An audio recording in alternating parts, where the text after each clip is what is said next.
Today we're going to replace the front passenger rotor and brakes on this 2018 Toyota Camry. Alright, this is the last year of this model, 17. I just did the driver's side. Now we're going to move on to the passenger side. Essentially the same thing.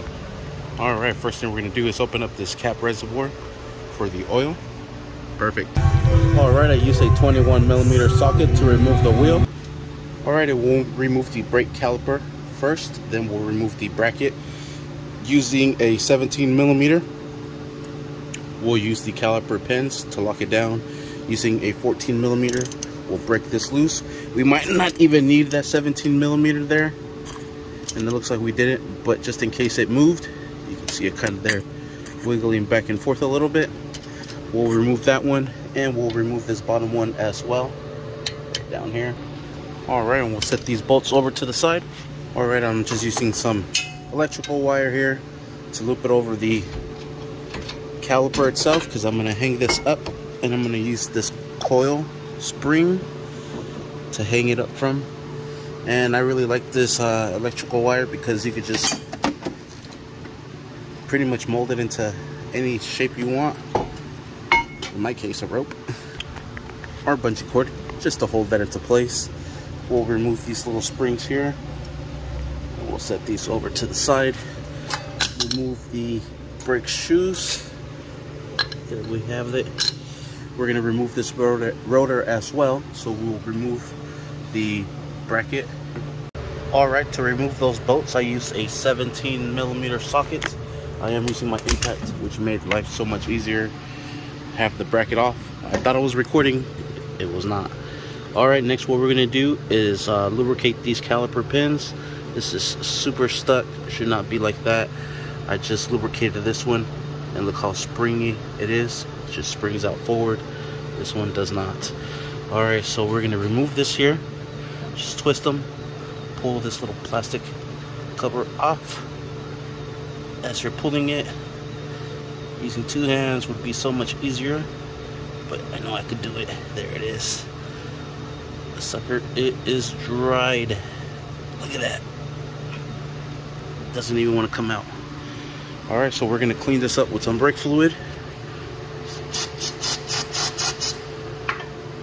Wipe it down.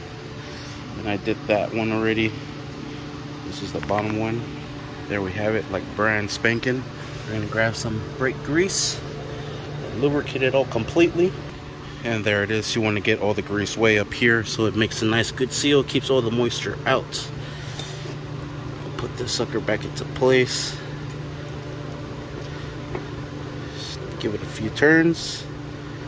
Look at that spring out now. Perfect. Sweet. While we're at it, we'll remove these here.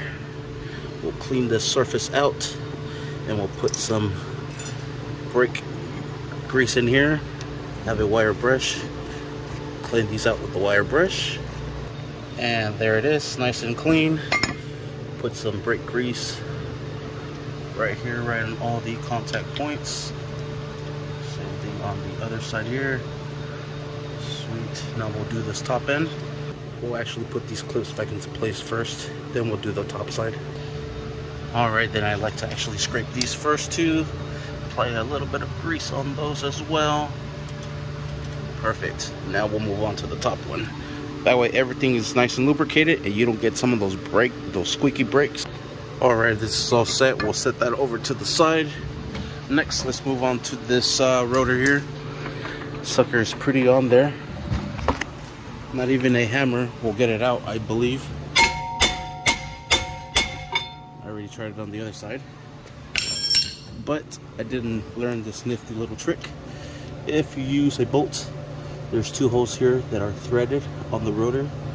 Just thread that bolt on there. And then using your impact, you're able to walk that sucker out. Here we go. Woohoo! Check this shit out. I wasn't able to get it out with the hammer, and that just saved my life. Alright, next what we're gonna do is we'll clean this surface off with the wire brush as well. Make sure everything is nice and clean. Alright, and here is the new rotor. The rotor number is right there. Here's the brake part number. We'll get this rotor out and we'll clean it off with some brake cleaner. We'll spray this down, wipe it down. We'll do the same thing for the other side. Spray it down, wipe it down. That way the brakes have a nice good mating surface. We'll put this rotor back into place, just like so. We'll put the brake caliper bracket back into place, and we'll put the bolts for it. We'll secure these down with a size 17mm socket, and the bottom one as well. I am using a swivel to help me out here. Perfect. Next, we'll put in the new brake shoes and just slide them into place.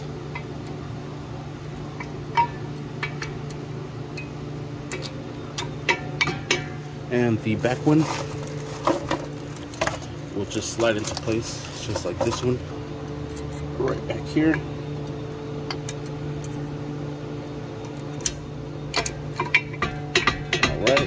Alright, once you have everything aligned, we'll grab these little springs.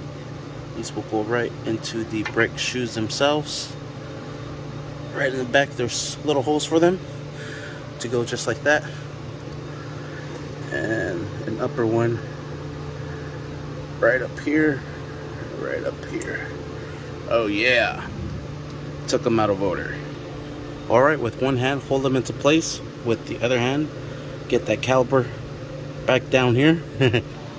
Okay, so I forgot to compress this piston, but what you could actually do is, while it's in here, grab a flathead and move that caliper inwards or outwards, and it should compress this piston, but I forgot to do that. So what I am using is a flathead and just the old brake shoe, and I'm just compressing that sucker in there using the little hole there for leverage. And I'm using both of the shoes right now for extra leverage. And there it is, my piston is compressed all the way in. Perfect. Let's clean this little boot off. Alright, we're ready to install it in there. Forgot to do that step. Alright, slide it into place. And this is essentially what I meant right here. You can put the screwdriver in back of the caliper and see, you compress the piston like that as well. Oops, forgot to do that. Let's put these caliper bolts back into place. We'll use the 14mm to secure these down. We might need the 17 though. We'll see right now. Yeah, that one is spinning. Oh, and it locked itself. Cool. Alright, same thing up here, the 14. And we'll grab the 17 just for show and tell. Secure this down. Alright, and we are set. All I did was just turn this a little bit, turn that back into there, put the wheel back on. We'll check our fluid, and it could use some, so let's add some brake fluid. Alright, and there it is, nice and topped off. Usually when the brake fluid is low, usually means you need a brake change, because the pistons are compressed all the way out, meaning all the fluid is in the system and not in the reservoir. But since we compressed those pistons in, it threw some of that oil back into place.